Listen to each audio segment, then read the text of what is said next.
भारत में कोविड-19 संक्रमण की वर्तमान स्थिति अगर बातचीत की जाए तो अपेक्षाकृत नियंत्रण में है और 19 मई 2025 तक देश में कुल 257 सक्रिय मामले दर्ज किए गए हैं। राहत की बात यह है कि अधिकांश मरीजों में केवल हल्के लक्षण देखे गए हैं, उन्हें अस्पताल में भर्ती कराने की आवश्यकता अभी नहीं पड़ी है। और अगर मिला जुलाकर कहा जाए तो एक बार फिर कोरोना चूंकि अगर देखें तो हांगकांग, सिंगापुर, थाईलैंड और चीन में कोविड के बढ़े मामलों के बीच भारत में भी कोविड के सक्रिय मरीज मिले हैं। लगभग 257 से 260 के बीच में मरीज मिले हैं। केरल, तमिलनाडु, महाराष्ट्र में मामले बढ़ रहे हैं। और बातचीत करें तो इसी बीच मुंबई के केईएम अस्पताल में 2 मौतें भी हुई हैं, लेकिन मौत का कारण कैंसर, किडनी की बीमारी बताई गई है, लेकिन मरीज कोरोना पॉजिटिव भी पाया गया था। लेकिन मिला जुलाकर एक बार फिर कोरोना की वापसी ने कई तरह से डर का माहौल भी पैदा किया है और फिर से जरूरी हुआ है मास्क और सोशल डिस्टेंसिंग। कोविड-19 के नए वेरिएंट JN.1 के मामले में वृद्धि देखी जा रही है, बढ़ोतरी। ये नया वेरिएंट किस तरह का है, कैसे इसे बचा जा सकता है, कैसे ये संक्रमण ये फैल रहा है, और इसे देखते हुए स्वास्थ्य विशेषज्ञों ने लोगों से सतर्कता बरतने की आवश्यकता है, एहतियाती कदम उठाने की सलाह दी है। मास्क का उपयोग, हाथों की सफाई, भीड़भाड़ से बचाव जैसे उपाय फिर से जरूरी माने जा रहे हैं ताकि संक्रमण की संभावित लहर से बचा जा सके। हांगकांग, सिंगापुर सहित एशिया के कुछ हिस्सों में संक्रमण के फिर बढ़ते हुए मामले, और इस बीच स्वास्थ्य अधिकारी कई राज्यों में कोविड-19 मामलों में बढ़ोतरी पर बारीकी से नजर रखे हुए हैं, क्योंकि सिंगापुर, हांगकांग के बाद अब भारत में भी कोरोना के मामले बढ़ रहे हैं। मुंबई, चेन्नई, अहमदाबाद जैसे शहरों में भी संक्रमण के मामलों में बढ़ोतरी दर्ज की गई है। जानकारी के मुताबिक तमिलनाडु में कोविड-19 के 12 नए मामले सामने आए हैं, जबकि पुडुचेरी में 12 नए मामले सामने आए हैं। पहले इन्फ्लुएंजा के कारण होने वाले बुखार को अब कोविड-19 से जोड़कर भी देखा जा रहा है। यह नया वेरिएंट कैसा है, कैसे इससे बचना चाहिए, क्या क्या प्रिकॉशन रखना चाहिए, सवाल बहुत सारे हैं। चूंकि हांगकांग, सिंगापुर और थाईलैंड और चीन में कोविड के बढ़े मामलों के बीच भारत में भी कोविड-19 के 257 से 260 के बीच सक्रिय मरीज मिले हैं।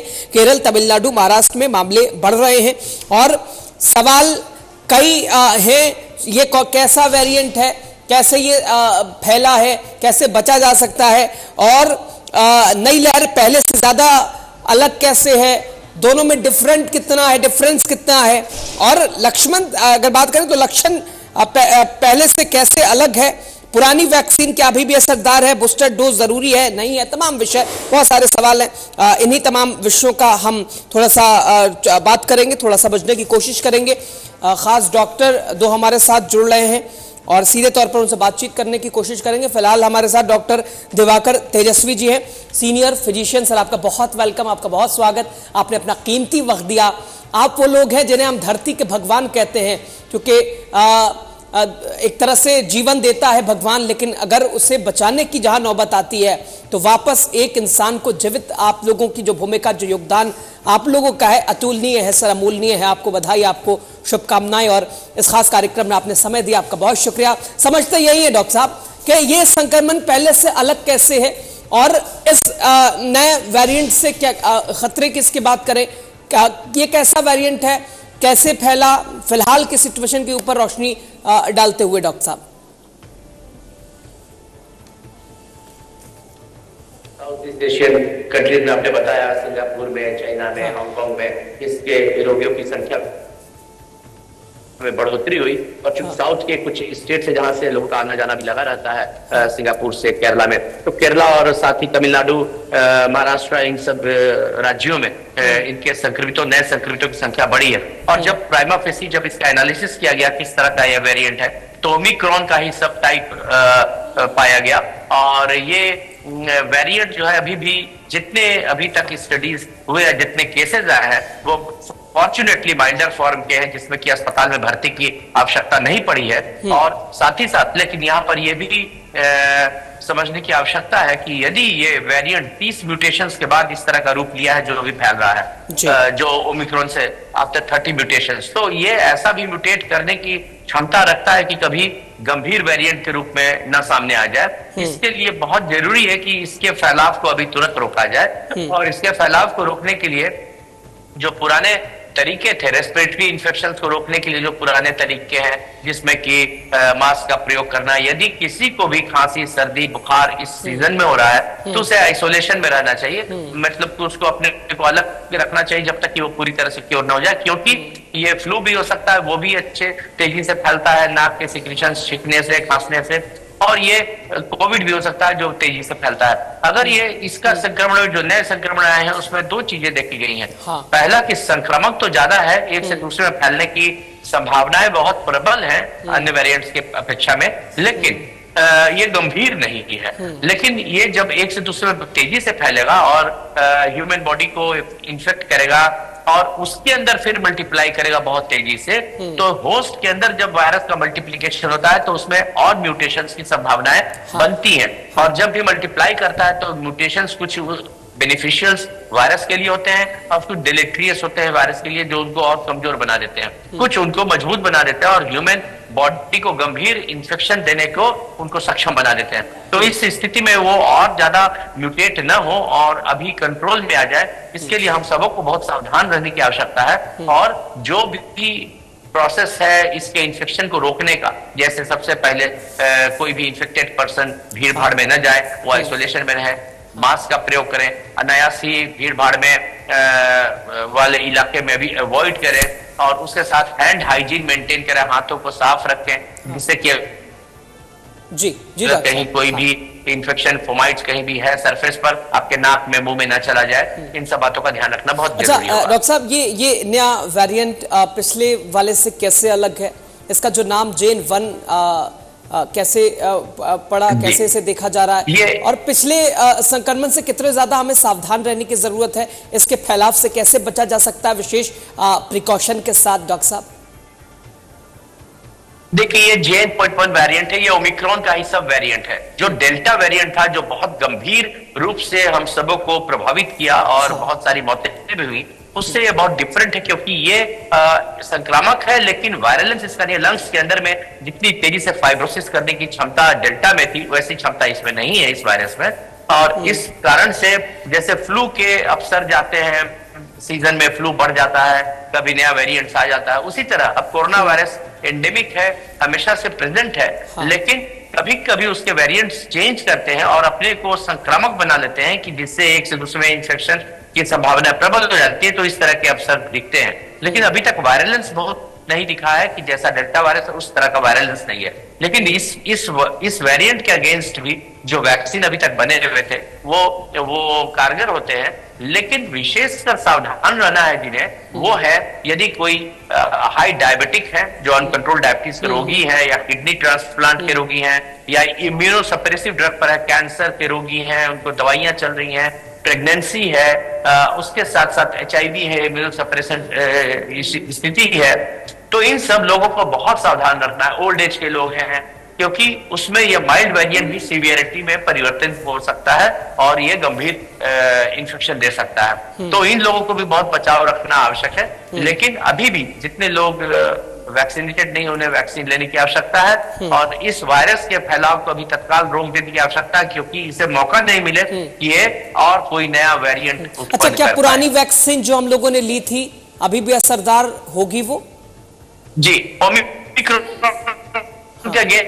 इसमें देखा गया है कि पुरानी वैक्सीन भी असरदार है और वो सीवियरिटी ऑफ इन्फेक्शन को कम करती है। इन्फेक्शन तो जी लेकिन सीवियरिटी उसकी नहीं हो पाती है जो वैक्सीनेटेड है।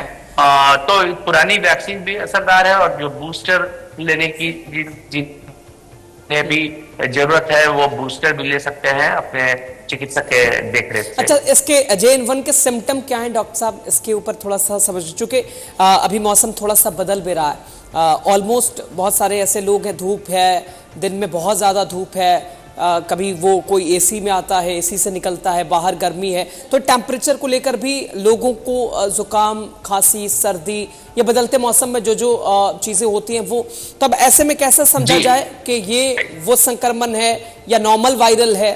ये भी एक तरह से लोगों को ना समझ से थोड़ा सा कि कौन ये क्या संक्रमण है, इसके ऊपर भी थोड़ी सी रोशनी डालेगा डॉक्टर साहब। ठीक ठीक, बहरहाल कोशिश कर रहे हैं डॉक्टर साहब से, हमारा थोड़ा सा नाता टूट गया, कनेक्शन में वापस जोड़ने की कोशिश कर रहे हैं। हमें सावधान रहने की जरूरत है, सतर्क रहने की जरूरत है, क्योंकि precaution is better than cure, हम कहते भी हैं, और हमें सावधान रहना है, सतर्क रहना है। सोशल डिस्टेंसिंग, मास्क जैसे हम पहले यूज करते थे वैसे ही हमें, चूंकि फिलहाल इससे बचना है, इसमें हम सबकी जिम्मेदारी है, हम सबका योगदान है। सिर्फ चिकित्सा से जुड़े लोगों की ही ये जिम्मेदारी नहीं है, ये हम सब की जिम्मेदारी है। सिर्फ हमारी सरकार की भी जिम्मेदारी नहीं है, ये हम सब का इसमें योगदान बहुत ज़्यादा ज़रूरी है। चूँकि अगर समाज सुरक्षित रहता है तभी देश सुरक्षित रहेगा। डॉक्टर साहब वापस जुड़ गए क्या? ठीक ठीक ठीक है डॉक्टर साहब, वापस आपका स्वागत। दिवाकर साहब, जैसा कि मैं बात कर रहा था कि नॉर्मल मौसम बदल रहे हैं और इस बदलते मौसम में बहुत सारे सर्दी खांसी जुकाम, तो अब कैसे समझा जाए कि ये उससे अलग है, नॉर्मल वायरल है या वही है? ये इसके ऊपर थोड़ी सी रोशनी डालिएगा। जी देखिए, अभी भी फ्लू का भी सीजन रहता है इस तरह के चेंजिंग एनवायरनमेंट में, और ये कोरोना वायरस अभी आया है तो इसका भी ये सीजन अभी कह सकते हैं। तो इसमें जो सीवियरिटी और नॉन सीवियर इन्फेक्शन में अंतर क्या होता है कि इसमें भी फीवर आती है, और इसमें फीवर के साथ साथ न रनिंग नोज होता है, लेकिन इसमें कभी कभी टेस्ट और गंध ये डिमिनिश होता है कोरोना वायरस में स्पेसिफिकली, कि उसको टेस्ट नहीं मिलने लगता है, उसको महक नहीं मिलने लगती है, और उसको खांसी तीव्र रहती है। और इसके साथ साथ नए वेरिएंट में देखा गया है कि पेट की गड़बड़ियां और डायरिया, डिसेंट्री भी थोड़ा सा लोगों को हो रहा है इस नए वेरिएंट से। अच्छा, तो जो कि सामान्य फ्लू में नहीं है। जी अच्छा, ये सिम्टम अगर हो तो क्या घर पे रह के किसी से बात करके किसी डॉक्टर से दवा ले लें, या हॉस्पिटल जाना जरूरी है, एक बारी चेक कराना जरूरी है डॉक्टर साहब ऐसी सिचुएशन में? नहीं, अभी जो माइल्डर फॉर्म है ऐसे में अगर आपको फीवर हो रहा है, सर्दी जुकाम हो रही है, माइल्डर सिम्टम है, तो आप अपने घर पर ही डॉक्टर, अपने जो चिकित्सक है उससे ट्रीटमेंट करा सकते हैं, और अपने सीवियरिटी और अपने जी सिम्टम्स को जज कर सकते हैं। आपके पास अब आज के हर घर में पल्स ऑक्सीमीटर होता है, उसमें ऑक्सीजन सैचुरेशन देखते रहते हैं, तो अभी पैनिक होने की आवश्यकता नहीं है। सामान्यतः 5 से 7 दिन में ठीक हो जा रहा है, लेकिन इसमें सावधान रहना यह है कि आपको आइसोलेशन में रहना है, क्योंकि घर के अन्य लोगों को, जहां बुजुर्ग हैं, जो ओल्ड एज के हैं, उन लोग को इन्फेक्शन ना हो जाए, उनको सीवियर ना हो जाए। और साथ ही साथ अपने इम्यून सिस्टम को स्ट्रांग रखने के लिए रिहाइड्रेट करके रखना है, जिसमें कि डाब का पानी हुआ, जो रिहाइड्रेशन पानी, रसदार फल हुए, उन सबों का सेवन कर सकते हैं, सूप हुए उनका सेवन कर सकते हैं, और अपने इम्यून सिस्टम को बढ़ा करके रखने के लिए हमेशा एक्सरसाइज और विटामिन डी, विटामिन B12 ये सब का सेवन लेने से आपका इम्यून सिस्टम स्ट्रांग रहता है, और प्रॉपर नींद भी लेने से आपकी इम्यून सिस्टम ठीक रहती है। 7 आवर्स to 8 आवर्स की नींद लेनी आवश्यक है, और अपना इम्यूनिटी बढ़ाते हुए अपने घर का ट्रीटमेंट कराते हुए आप रख सकते हैं। लेकिन यदि कोई सीवियर इन्फेक्शन है, कोई सीनियर आदमी है, बहुत ओल्ड एज के आदमी है, या फिर जिनको कोई दवाइयां अलग चल रही है, किडनी के रोगी हैं या कैंसर के रोगी, और उनको इन्फेक्शन हो गया है, सर्दी खांसी और बुखार जुकाम हो रहा है, तो उनकी तबीयत अगर गड़बड़ा रही है तो उनको तुरंत हॉस्पिटलाइज करने की आवश्यकता पड़ सकती है, और उनको और सब सपोर्टिव थेरेपी की जरूरत पड़ सकती है। अच्छा, मास्क हम यूज वापस करना शुरू कर दें? घर से अगर कोई बाहर जा रहा तभी वो मास्क का यूज करे, या घर में भी हो तो मास्क लगाए? और बुजुर्गों और बच्चों को, जो कि सबसे ज्यादा खतरा इन्हीं के ऊपर बना रहता है, उनको लेकर भी क्या कुछ सावधानियां बरती जाएं डॉक्टर साहब? जी, बुजुर्ग, बच्चे, प्रेग्नेंट लेडीज, कैंसर के रोगी जो ट्रीटमेंट में है, किडनी के रोगी जो ट्रीटमेंट में है, जिनका डायबिटीज बहुत बढ़ा रहता है, जो HIV के रोगी जिनका इम्यून सिस्टम कमजोर है, इन सबों को अभी भीड़ भाड़ में जाने से अवॉइड करना चाहिए। साथ ही साथ जो भी व्यक्ति अगर कहीं जाना हो भीड़ भाड़ में, तो मास्क का प्रयोग करना उचित रहेगा अगर जरूरी है जाना तो। और उसके अलावे ये भी देखना है कि किसी को भी अगर कोई सिम्टम आ रहे हैं, खांसी, छींक, बुखार, जुकाम, तो उस समय वो भीड़ भाड़ में न जाए, पब्लिक में न जाए। कोई बच्चे स्कूल के हैं तो उसको स्कूल से आइसोलेटेड रहे, क्योंकि स्कूल में भी बहुत तेजी से रेस्पिरेटरी इन्फेक्शन कोई भी होती है, जैसे फ्लू ही सामान्य है, ये फ्लू टाइप का ही अभी का वेरिएंट है, तो बहुत तेजी से रेस्पिरेटरी सिक्रीशन से फैलता है एक से दूसरे में। एक बच्चे को होगा तो उसके क्लास के अन्य बच्चों को हो सकता है, फिर उनके घर में जाकर के उनको हो सकता है। तो जिनको भी सिम्टम है, अभी 5 दिन से 7 दिन जब तक सिम्टम फ्री हो जाते हैं तब तक आइसोलेशन में रहना चाहिए, उन्हें भीड़ भाड़ में कतई नहीं जाना चाहिए। अच्छा, क्या ये कोरोना वायरस की नई वेरिएंट ये खतरनाक है पहले और इसमें बड़ा अंतर क्या है डॉक्टर साहब? चूंकि पहले वाले ने तो जिस तरह से संक्रमण फैलाया, इसमें अगर बात कर रहे हैं हम तो संक्रमण की क्षमता क्या कैसी है या पहले ही जैसी है? पहले से ये कितनी अलग है? देखिए, पहले से 2 डिफरेंस है इसमें। पहला है कि संक्रामकता इसकी तेज है, क्योंकि वो रिसेप्टर पे जाता है, तुरंत इफेक्ट करता है और फिर व्यक्ति को इन्फेक्ट कर देता है। तो संक्रामकता तेज है, वो इन्फेक्शन का जो चांसेस है, वो प्रोबेबिलिटी है, वो हायर साइड पे है। लेकिन अंदर जाकर के जितना इन्फ्लेमेशन, जितना शरीर के अंदर को क्षति डेल्टा वायरस थे या अन्य वायरस जो पहले वाले थे वो फैला सकते थे, उतनी शक्ति इसमें नहीं है। और उस डेल्टा वायरस में मेन इशू क्या था कि शरीर के अंदर जाके जैसे लंग्स में गया और सांस के द्वारा लंग्स के अंदर जा करके लंग्स में इतना तेज इन्फ्लेमेटरी रिएक्शन शुरू किया, इन्फ्लेमेशन इतनी तेज शुरू होती थी कि with in 3-4 days lungs white हो जाता था। इस तरह की सिचुएशन हो जाती थी, इतना इन्फ्लेमेशन, इतना रिएक्शन इन्फ्लेमेशन का था।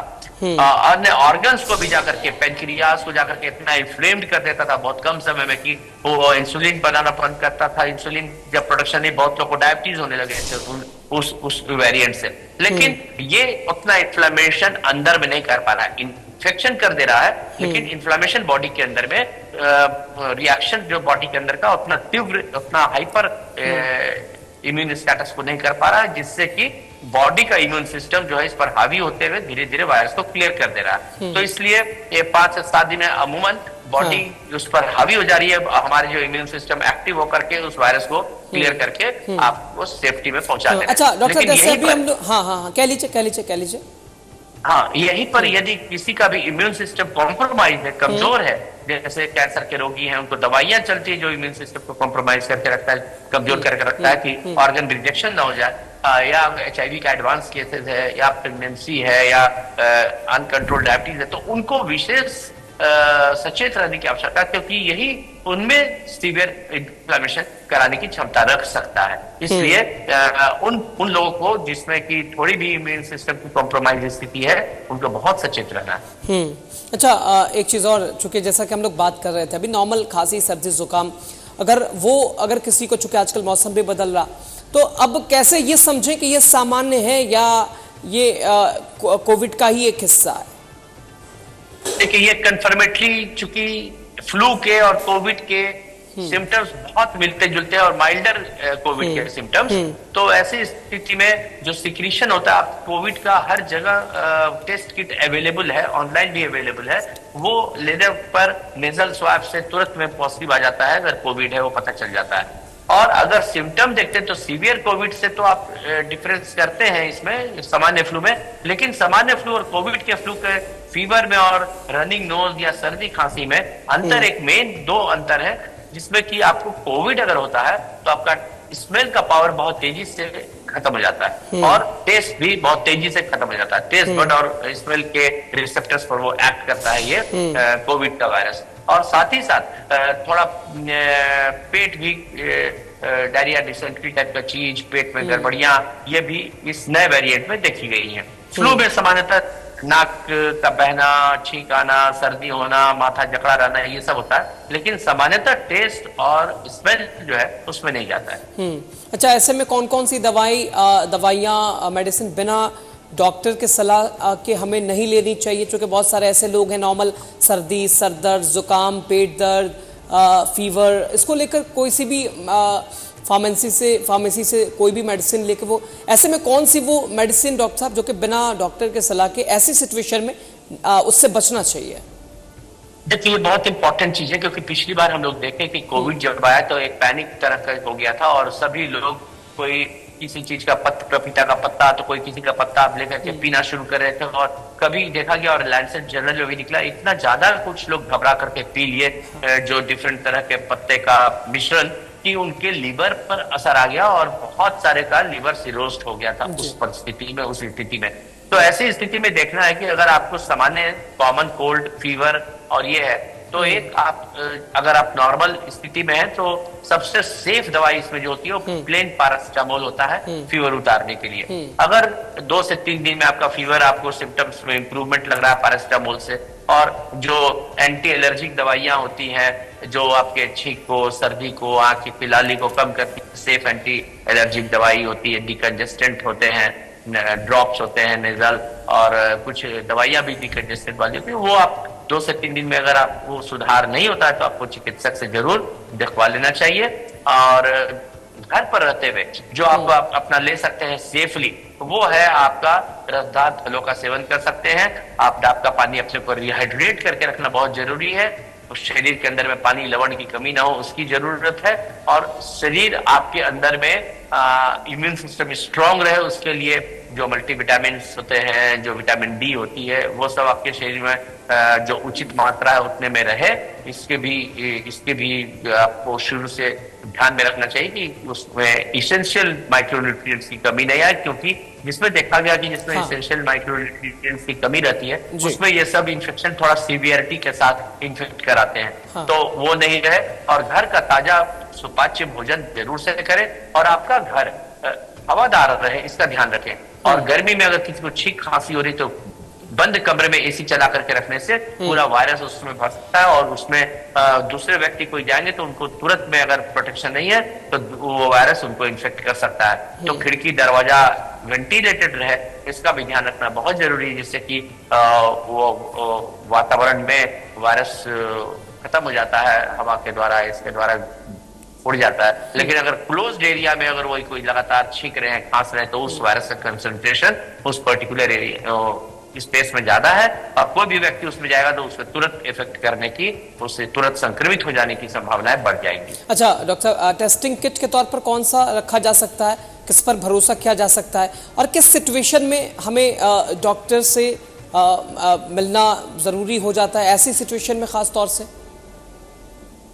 देखिए, अभी सबसे पहले तो टेस्टिंग किट का आप सेट साइट पर जाएंगे तो गवर्नमेंट ऑफ इंडिया द्वारा अप्रूव टेस्टिंग किट की बहुत सारी लिस्ट आई हुई है। अब बहुत सारे अप्रूव टेस्टिंग किट हर जगह अवेलेबल है, सस्ते में अवेलेबल है। तो गवर्नमेंट का कोई भी अप्रूव्ड लिस्ट में से कोई भी आप टेस्टिंग किट को मंगा सकते हैं। और दूसरी चीज, जब आपको सचेत रहना है, जैसे घर में कोई बीमार व्यक्ति है, उन्हें सर्दी खांसी हो गई, अब किस स्थिति में तुरंत में डॉक्टर के पास रश करना है। अगर आपके पास पल्स ऑक्सीमीटर आज के दिन में सब लोग उस समय खरीद लिए थे, घर घर में आ गया था, अगर ऑक्सीजन कंसंट्रेशन ओल्ड एज में है और आपका 90 से कम हो रहा है बार बार ऑक्सीजन का कंसंट्रेशन जो पल्स में, तो आपको ऑक्सीजन की कमी अगर बार बार हो रही है, पहले आपका 95, 96, 98, 99 रहता था, अभी 80 में आ गया है, तो आपको हॉस्पिटलाइज होकर के ऑक्सीजन की आवश्यकता पड़ सकती है। उसके साथ साथ यदि आपको सांस लेने में तकलीफ होनी शुरू हो गई, उस समय भी आपको सांस लेने में ब्रेथलेसनेस होता है, बुखार बहुत हाई जा रहा है, तो आपको एडमिट होकर के ट्रीटमेंट कराना उचित रहेगा। जी, इन लास्ट डॉक्टर साहब, क्या कुछ खाया जाए इम्यूनिटी बढ़ाने को लेकर भी, विशेष तौर पर किन चीजों से बचा जाए, तब महिलाओं के लिए, बच्चों के लिए, बुजुर्गों के लिए, अंतिम में यही समझते हैं? जी देखिए, 3 बातों पर ध्यान रखेंगे तो आपकी इम्यून सिस्टम बहुत अच्छी काम करेगी, हमेशा से इम्यूनिटी आपकी बहुत स्ट्रांग रहेगी। पहला, आपको रेगुलर एक्सरसाइज करना है, 30 to 40 मिनट्स एक्सरसाइज करें, योगा करें, दौड़ें, स्किपिंग करें, जो भी करें, तो अपने बॉडी को फिट रखने के लिए वो जरूरी होगा। दूसरा, आपको माइक्रोन्यूट्रिएंट्स और जो ग्रीन वेजिटेबल्स हैं, सीजनल फ्रूट्स हैं, उनका सेवन ज्यादा करना है। जंक फूड और एम्प्टी कैलोरीज को अवॉइड करनी है। और तीसरा, आपका 7 to 8 आवर्स का साउंड स्लीप मस्ट हो, तो उससे बहुत इम्यून सिस्टम स्ट्रांग होता है, ब्रेन डाइजेस्टिबिलिटी सारी कुछ ठीक रहती है। वो करें, मन को खुश रखे, जिससे एंडोर्फिन निकलता है, वो भी इम्यूनिटी को बढ़ाने में काम करता है। तो इन सब चीजों पर ध्यान दें। और क्या ना करें, अगर गर्भवती महिला है, बुजुर्ग व्यक्ति हैं, तो अभी भीड़ भाड़ वाले इलाके को अवॉइड करें, और मास्क का प्रयोग भीड़ भाड़ वाले इलाके में जरूर से करें, पब्लिक प्लेसेस में। और साथ में किसी को भी छींक आ रही है, खांसी हो रही है, बुखार हो रहा है, अभी के मौसम में अपने को बचाने के लिए और आपसे दूसरे नहीं इन्फेक्ट हो, आप अपने को आइसोलेटेड रखें जब तक कि आप सिम्टम फ्री ना हो। बिल्कुल ठीक है। चलिए डॉक्टर दिवाकर तेजस्वी साहब, आपका बहुत शुक्रिया, आपने अपना कीमती बहुमूल्य वक्त दिया आपने हमारे साथ, हमारे दर्शकों तक तमाम प्रिकॉशन, कैसे इससे बचा जा सकता है, क्या कुछ प्रिकॉशन रखी जा सकती है, तमाम विषयों पर आपने बहुत विस्तृत जानकारी हमारे दर्शकों तक पहुंचाया। आपका बहुत शुक्रिया। चलिए, खास पेशकश फिलहाल इतना ही। आप देखते रहिए TVN रेड, पल पल के खबरों के लिए। नमस्कार।